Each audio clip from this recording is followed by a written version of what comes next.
গুয়াহাটিতে এটাই ছিল এইবারের আইপিএলের লাস্ট ম্যাচ।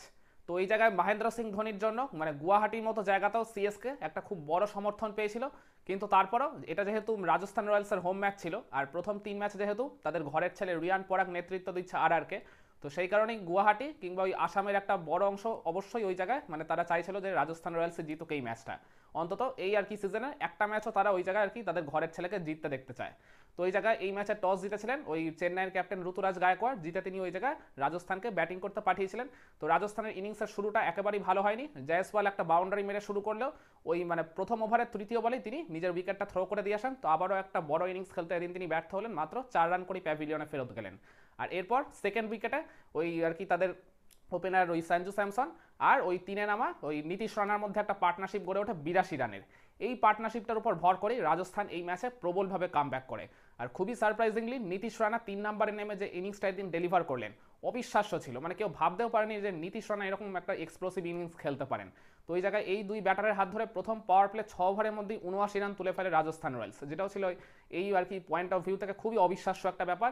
আর যার সিংহভাগ ক্রেডিটই ওই জায়গায় নীতিশ রানার। আর অপরদিকে সঞ্জু স্যামসন তিনি বেশ ভালো মতো একটা অ্যাঙ্করিং রোল প্লে করছিলেন ওই জায়গায়। তো এরপর আর কি মানে রাজস্থান ওই 86 রানের মাথায় তাদের ওই আরেক ওই ওপেনার সঞ্জু স্যামসনের উইকেটটা হারায়। এরপর থার্ড উইকেটে ওই তাদের ঘরের ছেলে রিয়ান পরাগ আর ওই নীতিশ রানার মধ্যে একটা পার্টনারশিপ গড়ে ওঠে 38 রানের মতো।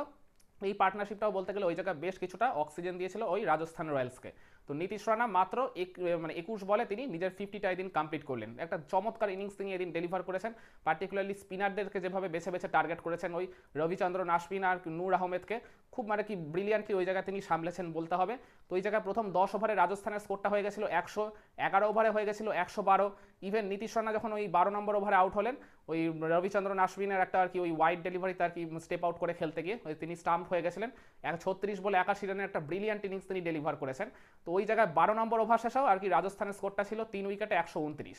তখন মনে হচ্ছিল যে হেসে খেলে তারা ওই জায়গায় 210 থেকে 220-এর মতো স্কোরটাকে নিয়ে চলেই যাবে, হাতে তখনও তাদের 7-7টা উইকেট।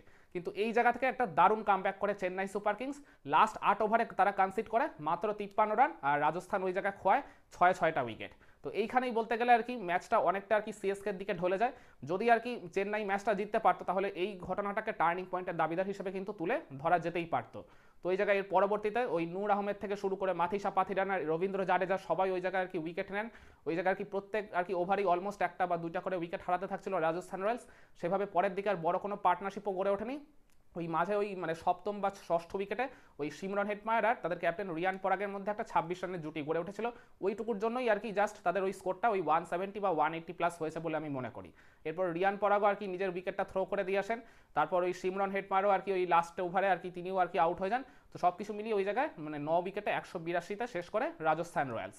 তো এই রানটা চেস করতে নেমে চেন্নাই সুপার কিংস কিন্তু বা তাদের শুরুটা কিন্তু একেবারেই ভালো হয়নি। প্রথম ওভারেই তারা হারায় তাদের ওই ভরসাযোগ্য ওপেনার রাচিন রবীন্দ্রকে। তো ওই জায়গায় কি প্রথম ওভারে জোফরা আর্চার কি উইকেট মেডেন নিয়ে নিয়েছিলেন, যে জোফরা আর্চার এর আগের 2টা ম্যাচে ব্যাটারদের কাছে একেবারে আড়ং ধুলাই খেয়ে গেছিলেন, হাই ইকোনমিতে রান বিলিয়েছেন। সেই জোফরা আর্চার এই চেন্নাই সুপার কিংসের প্রথম ওভারটা আর কি উইকেট মেডেন দিলেন, অবিশ্বাস্য ছিল। এর পরের ওভারে আর কি মানে কিছু রান করেছিল ওই জায়গায় চেন্নাই সুপার কিংস, কিন্তু জোফরা আর্চার এর পরের ওভারে যখন বল করতেলেন মানে ইনিংসের থার্ড ওভারে তিনি কনসিড করলেন মাত্র একটা রান। অবিশ্বাস্য বোলিং করেছেন ওই জায়গায় প্রথম 2 ওভারে জোফরা আর্চার। তো এরপর বলতে গেলে ওই মানে সেকেন্ড উইকেটে তাদের ক্যাপ্টেন ঋতুরাজ গায়কোয়াড় আর আরেক ওপেনার ওই রাহুল ত্রিপাঠীর মধ্যে একটা 46 রানের মতো পার্টনারশিপ গড়ে ওঠে।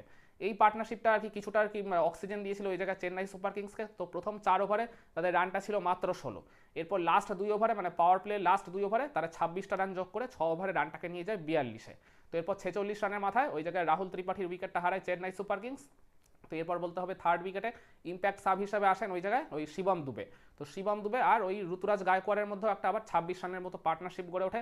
তো এই পার্টনারশিপটা কিন্তু তখন বেশ আর কি কিছুটা অক্সিজেন দিয়েছিল চেন্নাই সুপার কিংসকে। কিন্তু ওই জায়গায় ওয়ানিন্দু হাসারাঙ্গা এসে এই পার্টনারশিপে ভাঙন ধরেন।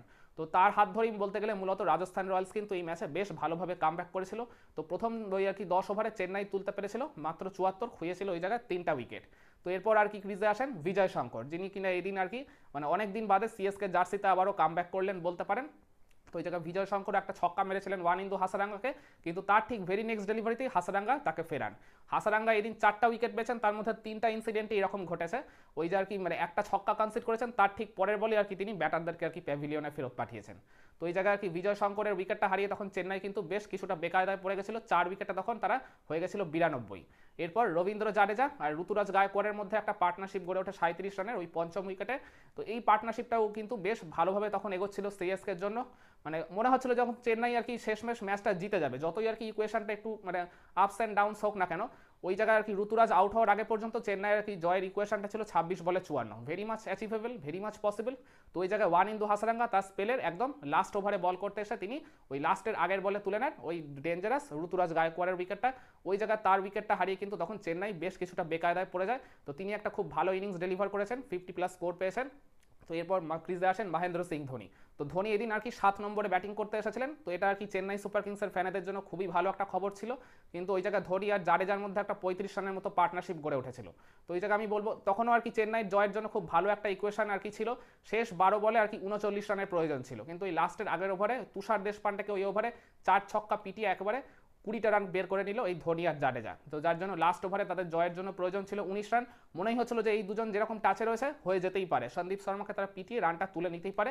কিন্তু ওই লাস্ট ওভারের একদম প্রথম বলই সন্দীপ শর্মা একটা লোয়ার ফুল টসে ওই জায়গায় মহেন্দ্র সিং ধোনিকে প্যাভিলিয়নে ফেরত পাঠান। তো লাস্ট 5 ওভারে জয়ের জন্য প্রয়োজন 19। তো এই জায়গা থেকে এই জেমি ওভারটন এসে একটা ছক্কা মারলেও কিন্তু ওই একবারে মানে ফিনিশ করার মতো আর কি ওই মানে ক্যালিবার বা এফোর্টটা তিনি শেষমেশ দেখাতে পারেননি। তো যার কারণে মাত্র 6 রানের ব্যবধানে এই ম্যাচটা চেন্নাইকে হেরে যেতে হলো এই রাজস্থান রয়্যালসের কাছে। তাহলে এবার প্রশ্ন আসতেই পারে, এরকম টান টান উত্তেজনাপূর্ণ রোমাঞ্চকর ম্যাচের টার্নিং পয়েন্ট আপনি কোনটাকে বলবেন? আপনারা বলতেই পারেন ওই রাজস্থান রয়্যালসের ওই সেকেন্ড উইকেটের যে পার্টনারশিপটা নীতিশ রানা আর সঞ্জু স্যামসনের মধ্যে যে বিস্ফোরক 82 রানের পার্টনারশিপটা গড়ে উঠলো, ওটা ডেফিনেটলি এই ম্যাচের টার্নিং পয়েন্ট হওয়ার দাবিদার রাখে। কিংবা বলতে পারেন নীতিশ রানার ওই ঝোড়ো 36 বলে 81 রানের ইনিংস, যেটা তো আমি মনে করি এই ম্যাচের টার্নিং পয়েন্ট হওয়ার অন্যতম বড় দাবিদার। কিংবা বলতে পারেন এর পরবর্তীতে রিয়ান পরাগ আর নীতিশ রানার মধ্যে একটা 38 রানের জুটি গড়ে উঠেছিল, মানে খুব বড় না হলেও এটাও কিন্তু ওই মানে ম্যাচের পয়েন্ট অফ ভিউ থেকে খুবই কার্যকরী ছিল, এটাও টার্নিং পয়েন্ট হতে পারে। কিংবা বলতে পারেন আপনি ওই চেন্নাই সুপার কিংসের ওই প্রথম পাওয়ার প্লেতে যে স্লো ব্যাটিংটা, মানে যেখানে রাজস্থান প্রথম পাওয়ার প্লে 6 ওভারে তুলে ফেলেছিল 79, সেখানে সিএসকে তুলতে পেরেছে মাত্র 42। এটাও আর কি ডেফিনেটলি তাদেরকে শুরুতেই কিন্তু অনেকটা ব্যাকফুটে ঠেলে দিয়েছিল, এটাও টার্নিং পয়েন্টের দাবিদার হতে পারে। কিংবা বলতে পারেন ওই ওয়ানিন্দু হাসারাঙ্গার ওই দুর্ধর্ষ স্পেলটা, তিনি ওই জায়গায় আর কি তার 4টা ওভারেই 4টা উইকেট নিয়েছেন, তার থেকেও বড় কথা 8, 10, 12 তার করাই টানা 3টা স্পেলে তিনি একটা একটা করে উইকেট নিয়ে 3টা উইকেট নিয়ে ওই জায়গায় মানে মিডিল ওভার্সে মানে আর কি বলতে গেলে চেন্নাই সুপার কিংসকে অনেকটাই ব্যাকফুটে ঠেলে দিয়েছিলেন। তো এইটা আর কি ডেফিনেটলি টার্নিং পয়েন্ট হওয়ার দাবি রাখে। কিন্তু আমার কাছে এই সব কিছু পেরিয়ে এই ম্যাচের যেটা আলটিমেট টার্নিং পয়েন্ট মনে হয় সেটা হলো ওই জোফরা আর্চারের প্রথম 2টা ওভার। যে জোফরা আর্চার একেবারেই ফর্মের ধারে কাছে ছিলেন না, তিনি প্রথম ওভারে বল করতে এসে উইকেট মেডেন নিয়ে নিলেন।